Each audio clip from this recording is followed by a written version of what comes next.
हेर्नुस् न अचम्म छ यार मान्छेलाई चेतना भए पनि किन यस्तो गर्छन् कुन्नी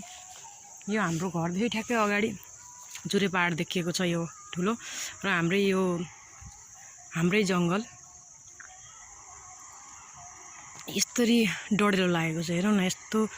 साँझकै बेला छ अहिले यस्तरी डढेलो लागेको छ यो कति बेला पुरै जङ्गलै ध्वस्त हुन्छ यो यस्तो गरेछन् मान्छेले के गरेका होलान् यस्तो लापरवाही चाहिँ वनमा कति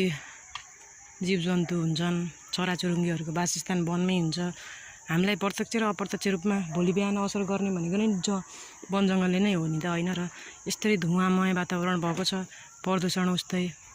कसले गरेको होला कि यो उटपट्याङ काम चाहिँ कसरी आउँछ हो मान्छेलाई यो